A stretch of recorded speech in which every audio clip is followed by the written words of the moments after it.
कभी सोचा है कि एक आइडिया, सिर्फ एक विचार, कितनी ताकत रख सकता है? मतलब एक ऐसी चिंगारी जो पूरे के पूरे महाद्वीप में आग की तरह फैल जाए, सदियों से चले आ रहे बड़े बड़े साम्राज्यों को राख कर दे और फिर उसी राख से नए नए देशों को जन्म दे। 19वीं सदी के यूरोप में वो आइडिया था राष्ट्रवाद, और यकीन मानिए इसने यूरोप के नक्शे को हमेशा हमेशा के लिए बदल कर रख दिया। तो आज हम इस पूरी कहानी को 5 हिस्सों में समझेंगे। हम देखेंगे यूरोप की नई व्यवस्था, फिर क्रांतियों का वो दौर, इटली और जर्मनी का एकीकरण, और फिर राष्ट्रवाद की दूसरी लहरें। ये सब ना एक कमाल के चेन रिएक्शन जैसा था। देखिए, इसकी शुरुआत हुई थी बदलाव को रोकने की एक जबरदस्त कोशिश से, लेकिन इसका अंत हुआ एक ऐसे यूरोप के साथ जो पहले जैसा था ही नहीं, पूरी तरह बदल चुका था। तो चलिए शुरू करते हैं। कहानी की शुरुआत होती है नेपोलियन के बाद के यूरोप से। वो हार चुका था और अब यूरोप की जो बड़ी बड़ी शक्तियां थी ना, वो चाहती थीं कि मानो समय को पीछे कर दिया जाए, जिनको वापस बोतल में बंद कर दिया जाए।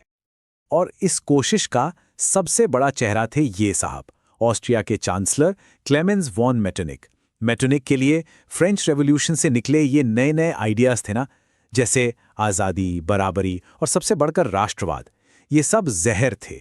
वो इन्हें खतरनाक मानते थे और बस किसी भी तरह इन्हें खत्म कर देना चाहते थे। तो उन्होंने बनाया एक सिस्टम जिसे मेटरनिक सिस्टम कहा गया। प्लान सुनने में बड़ा सीधा साधा था।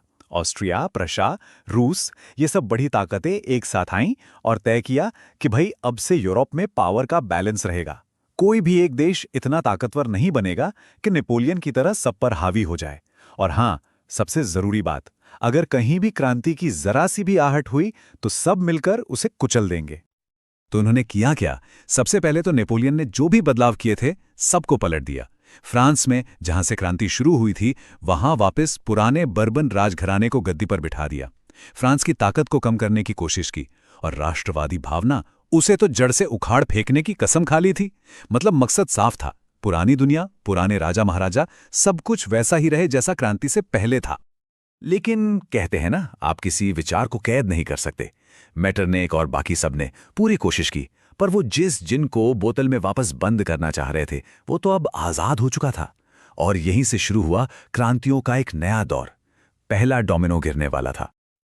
और ये विद्रोह, ये क्रांतियां एक के बाद एक हुईं।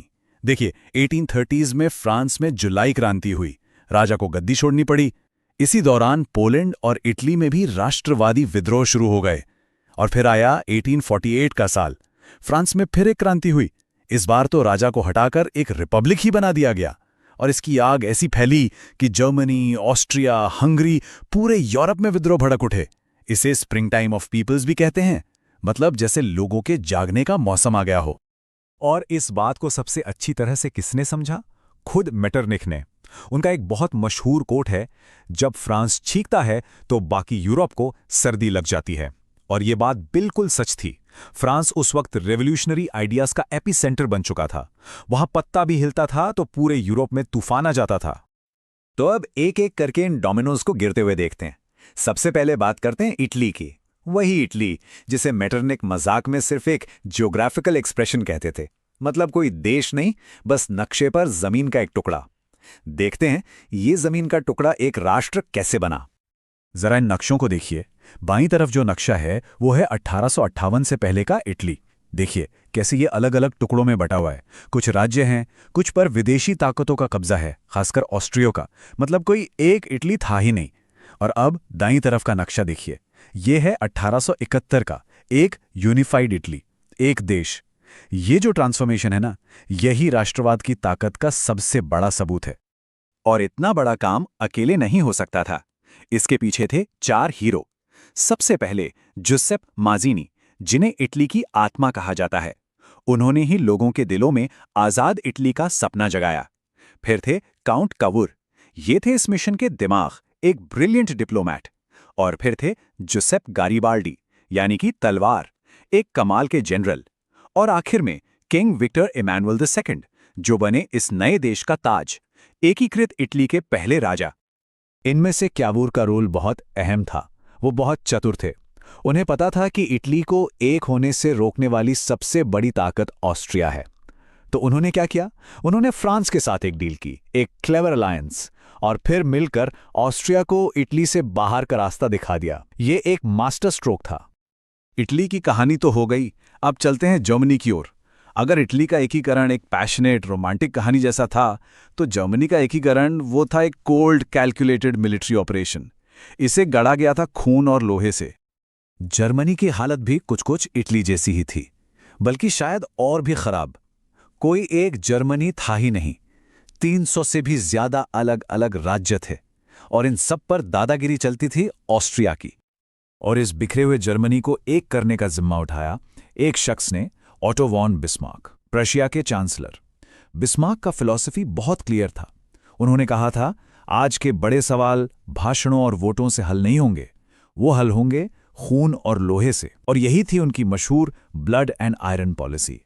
बिस्मार्क का प्लान 3 स्टेप्स में था, बहुत ही ब्रिलियंट और रूथलेस। स्टेप 1, डिप्लोमेसी का ऐसा खेल खेलो कि तुम्हारे दुश्मन अकेले पड़ जाएं। स्टेप 2, अपनी प्रशन आर्मी को इतना मजबूत बनाओ कि कोई सामने टिक ना पाए। और स्टेप 3, एक एक करके स्ट्रैटेजिक वॉर लड़ो, पहले डेनमार्क से, फिर ऑस्ट्रिया से और आखिर में फ्रांस से। हर जंग का मकसद था जर्मन राज्यों को यह दिखाना कि उनकी सुरक्षा सिर्फ प्रशिया ही कर सकता है और उन्हें प्रशिया के साथ आ जाना चाहिए। और बिस्मार्क का ये ब्लड एंड आयरन का प्लान पूरी तरह कामयाब हुआ। इस नक्शे में हम देख सकते हैं कि कैसे प्रशिया ने धीरे धीरे सारे जर्मन राज्यों को एक किया और 1871 में यूरोप के बीचों बीच एक बहुत ही शक्तिशाली जर्मन एम्पायर का जन्म हुआ। तो इटली एक हो गया, जर्मनी एक हो गया। अब तो यह साबित हो चुका था कि राष्ट्रवाद की इस लहर को कोई नहीं रोक सकता। ये जो डोमिनो इफेक्ट था ना, वो अब पूरे यूरोप में फैलने वाला था। और ये आग वाकई हर जगह फैल गई। देखिए, ग्रीस ने ऑटोमन एम्पायर से अपनी आज़ादी छीन ली। हंगरी में लोग ऑस्ट्रिया से अलग होने के लिए आंदोलन करने लगे। पोलैंड में लोगों ने रशियन रूल के खिलाफ बगावत कर दी। और बाल्कन्स में तो जैसे एक के बाद एक कई देशों ने अपनी आज़ादी की लड़ाई शुरू कर दी। सर्ब, बल्गेरियन सब अपने अपने देश चाहते थे। तो ये थी कहानी राष्ट्रवाद की, जिसने 19वीं सदी में यूरोप को पूरी तरह से बदल दिया। इसने नए